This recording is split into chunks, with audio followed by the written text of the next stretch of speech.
Good morning, children. Sairam. How you all are? I hope you all are doing good. And I'm also fine. Children, previous time we have done the very first chapter, The Portrait of a Lady in Hornbill. And today also we'll begin with the same book, that is Hornbill, chapter number 2, which is We Are Not Afraid to Die If We Can All Be Together by Gordon Cook and Alan East.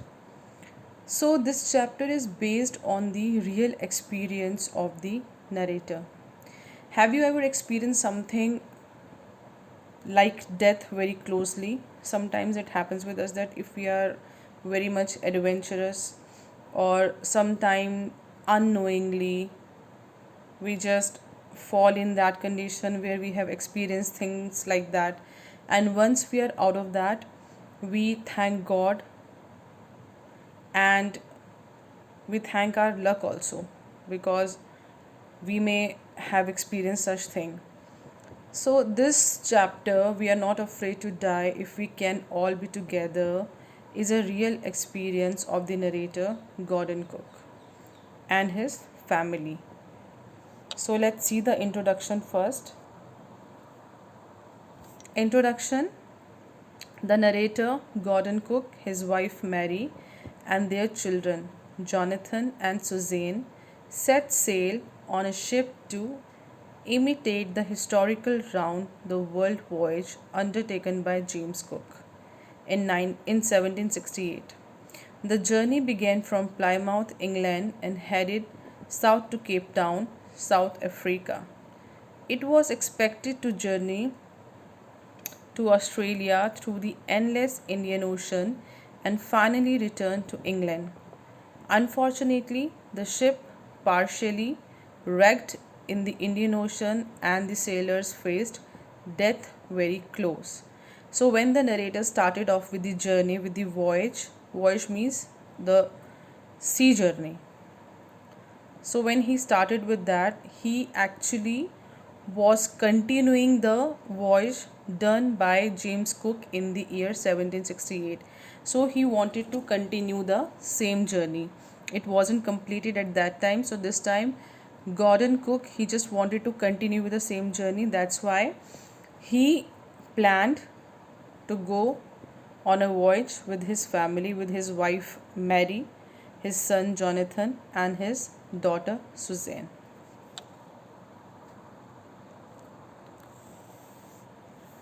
The narrative describes the near death experience of these hapless people, their hard work, the children's encouraging messages, their willingness to die with their father and mother, hours of endurance, and finally, their reaching to Island Amsterdam, a tiny island.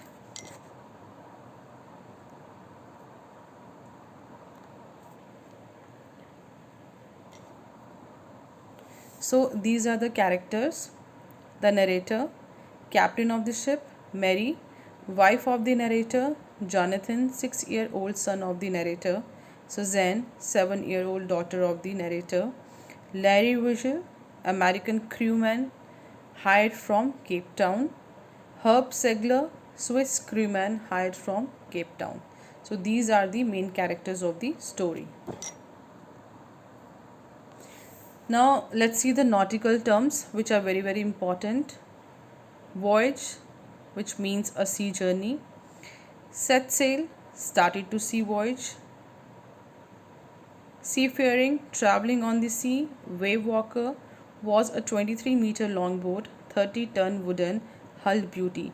So Wave Walker was the name of the ship of the narrator, through which he planned to go on a voyage. Crewman, man working at the ship. Gales, extremely strong winds. Mast, a tall pole in a ship that supports the sails. Zip, a small sail, a triangular staysail. Knots, a nautical mile of 60-80 feet. Mooring rope with which a boat is fastened with a fixed object. Stern, back end of the ship. Life raft, lifeboat. Oilskins, waterproof coverings. Crest, top. Deck, roof of the ship. Boom, bar, long pole. Hatch, a door in the deck of a ship. Timbers, pieces of wood. Starboard, right side of the ship. Overboard on the ship. Forestay the front big sail of the ship. Dinghies, small open boats. Anchor, a heavy metal object dropped over the side of a ship to keep it in one place. Bunk, a sleeping berth in a ship. Canvas, a rough cloth. Mayday calls, SOS signals for help. And SOS means save our souls. These are the signals that they can send through the ship if somebody is in danger, so they can go for that. Reef frames, frames of wood.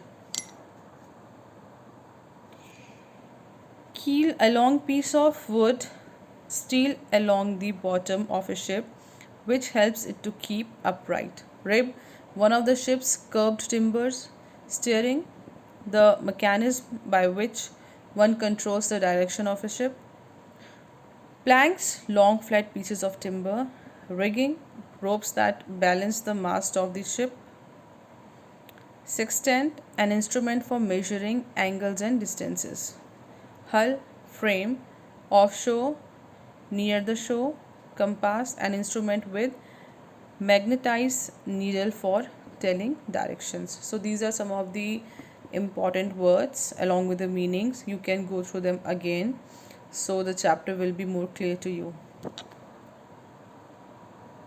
So these are some of the main points that we can see in the story, but before that I would like to give you the summary of the story so that you can relate to these important points. So what happens, this story is a story of extreme courage and skill exhibited by Gordon Cook, his family, and crewmen in a war with water and waves for survival. So, whenever children we plan for something great in our life, we plan for a trip or a voyage, we never plan with the negative thoughts. Sometimes it happens that it can come to our mind, but we always plan something with a positive thing, that okay, we are going for a trip or we are going for a voyage, we are going to have a lot of adventure, we are going to have fun. But sometimes whatever we have not thought of, we may come across with that thing also. So a person should always be prepared for everything, for the best as well as for the rest also. And especially when you are with your family, the support of a family is very very very important. If you are having that support in a family, if you all are together, if you all are united, we have always heard that unity is strength. Yes, it is. If you are united with your family, if we all are sharing that bonding, that we are attached to each other, I think at that point of time we can overcome any obstacle, any situation. So this is a chapter which is based on family love also, how their support helped them to get out of that situation. So let's see. In July 1976, the narrator, his wife Mary, son Jonathan, and daughter Suzanne set sail from Plymouth, England to duplicate the round the world voyage made 200 years earlier by Captain James Cook. They took the voyage in their professionally built ship, the Wave Walker. So, the name of the ship was Wave Walker. Accompanied by two experienced sailors, Larry Vigil, an American, and Herb Segler, a Swiss, to tackle one of the world's roughest seas, the Southern Indian Ocean. So, when you're going for such kind of voyage, you need to have the experienced people with you. Otherwise, it may become much more harder for you to survive. The first part of the journey, that is about 105,000 kilometers up to Cape Town, passed off very pleasantly. On the second day out of Cape Town, they began to encounter strong gales. Gales did not worry the narrator, but the size of the waves was alarming, up to 15 meters. So the waves were very very high.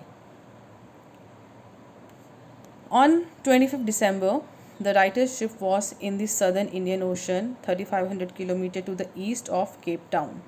The family celebrated their new year on the ship. At dawn on January 2, the waves were gigantic. Unfriendly weather, gigantic waves compelled the sailors to slow their speed, drop storm zip, and take other precautions. The danger was so obvious that the sailors completed life raft drill, attached lifelines, and life jackets. Suddenly, at 6 p.m., a tremendous explosion shook the wave walker and the author was thrown overboard. So, when they were in the sea on their ship, slowly they started facing the weather which was becoming worst slowly. So, earlier, the thing that was noticed by the father, the narrator who was Gordon Cook, were the height of the waves. It was 15 meters, and that was a condition where he was a bit worried. Then the weather started becoming worst slowly, and there was a point when the author was thrown overboard. The ship was about to capsize when another gigantic wave hit it, tossing it upright once again. So now they started facing the problem. The weather became worst, it was stormy, the waves were huge, they were gigantic, they were very huge, and the condition was a kind of scary one.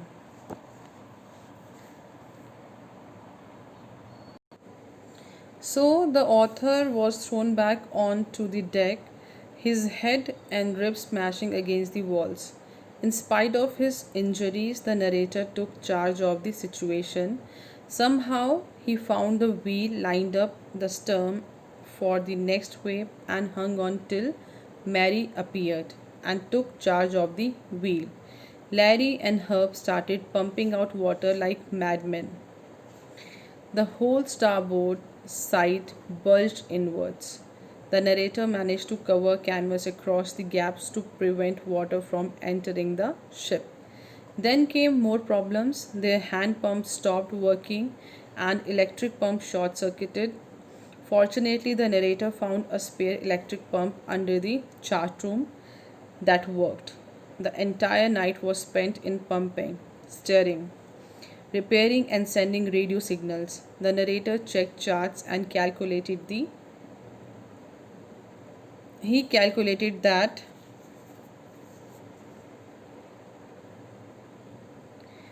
the thing which they are having now is only the hope, because some things they stopped working, some things they were working but not properly, partially they were working, and now they were more relied upon the hopes and the positivity, because actually the if you will talk about the technical things, they were not working properly. So if you can see, children, by this time I think it was enough for them to come under a kind of stress, because they started facing the problem, and when you are in any problem your mind stops working, but still they were trying their best so that they can come out of that situation. Moreover, if a person is alone, I think still, he can be in that condition where he can use his brain, but when you are with your family, now the responsibility of family is great. So when you are with family, I think in that condition, maybe out of the nervousness or something like that, you feel more scared also, it happens. But what happened actually here, the family thing proved to be a kind of the positive one for the narrator. So what happened? Suzanne and John were injured, but they said that they were not afraid to die if they all can be together. So when the children, they got injured, but they did not complain about it to their father, Actually, they were motivating their father and they were saying that they are not at all scared to die if they all can be together. Until and unless they all are together, they are not scared to die. And they also said that we know that you are our hero and you are going to take us out of this situation. So that faith that, you know, they showed on their father somewhere helped the captain to continue the fight. Suzanne's head was swollen and she had a deep injury. The narrator became more determined seeing his children's courage. Finally, they reached Amsterdam, a volcanic island where they were welcomed by 28 inhabitants. Thus, the collective strength and never failing optimism of the sailors made it possible for them to come out of the jaws of death. Though Jonathan and Suzanne did not do anything to save Wave Walker, but their courage, faith, and optimism gave extra strength to the father. The bravery of the strong willed children is very much important, that is shown in the story as well. So, the kids were small, they were not that mature where they can use their mind to guide their father or mother to do certain things. But yes, they were kids, that is why I think they were having this thing in their mind that they were more positive, they were optimistic. Being an adult, sometimes we can lose hope because, you know, it's very hard for a mature person to have hope in an adverse condition. But as children, they are innocent, they don't know much about the reality and the fantasy. So I think they are more optimistic towards life. They don't know the stress, they don't know the responsibilities, they don't know the burden of the life. That is why they always have this positivity and they always have this optimistic attitude towards life. So in this story also, the children encourage their father somehow that they are not scared of dying and they know that their father is definitely going to take them out of this situation. And finally, that thing was proved by the father also. He tried his he tried the hardest and he helped everyone, and finally they came out of that situation and they all were extremely happy. And finally they reached the island, volcanic island, that was Amsterdam, and they were welcomed by the 28 inhabitants over there. So I think this is a chapter that tells us about the strength of a family, and it also gives us the message that we should never lose our hopes, we should always have faith. If we work hard, if we don't give up, definitely we can overcome any situation, any obstacle. So that is the story. Now let's see the reading.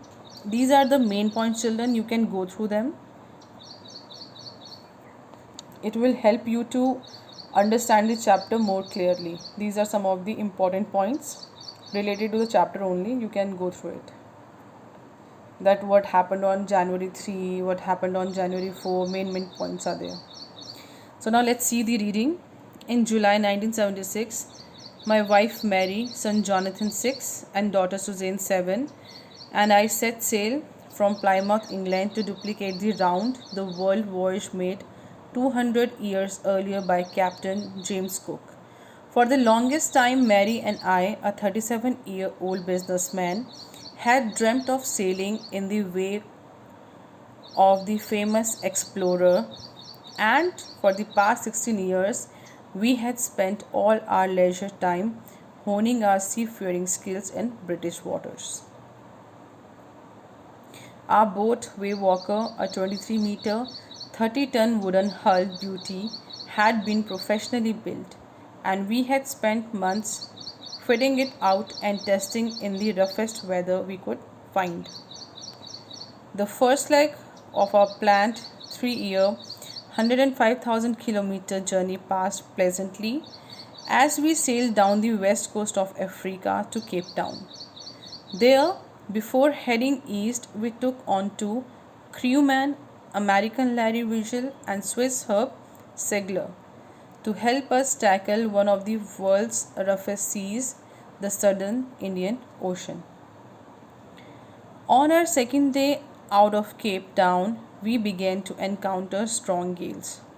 For the next few weeks, they blew continuously. Gales did not worry me, but the size of the waves was alarming, up to 15 meters as high as our main mast. So, this is the reading of the chapter. And children, I would like to suggest you one thing. I don't know whether you all have watched or not, but when we were small kids, I think in the year 1997, there was a movie that came, Titanic. I think most of you must have watched it. But those who haven't watched it, I will suggest you if you can watch that. Maybe after watching that movie, you can relate to the story to some extent. That is the different one. Yes, it is based on the real story of the ship Titanic, but the story shown in that movie is purely fiction. Nothing like that happened. Means the love story is the fiction one. The love story wasn't there, but yes, the ship was there, and how it broke down, how many people died, what actually happened. When Titanic was made, it was made with the idea, and there was a special thing about Titanic, that the Titanic was a ship that was not supposed to sink. That was the main thing, that was the speciality of the ship. But still, you can never fight with the nature. Nature is something that is much more powerful than anything. So this was the speciality of Titanic, that it can never sink. But still, you know what happened. So if you want to experience this story, you can see that movie, and you can, I think, to some extent you can relate that movie with this story. But otherwise, if you can't see, then also it's fine. You can go through the chapter. I have taken only some of the portion of the reading. You have to read the chapter completely, thoroughly, go through the word meanings, go through the reading of the chapter, go through the main points of the chapter. And I'm not giving you question answers for the rough notebook. Also, previous chapter I have given you 2 questions for the rough notebook. This time I'm not giving you anything. And after, I think, 2 days, I'm going to send the PDF to you all, and from that PDF you all have to complete your question answers and start doing that in your fair notebooks now. Chapter 1, Portrait of a Lady, and Chapter 2, We Are Not Afraid to Die If We All Can Be Together. Start doing the question answers of these 2 chapters in your fair notebooks. Let me send the PDF to you all, and after that you can start doing the question answers in the notebooks. And apart from this, children, if you are having any problem, you can message me in the group, or you can ask me. I'm going to help you, no problem. But please go through the chapter thoroughly. Try to understand it, because reading is very, very important. So that's all for today. Thank you so much. Sai Ram.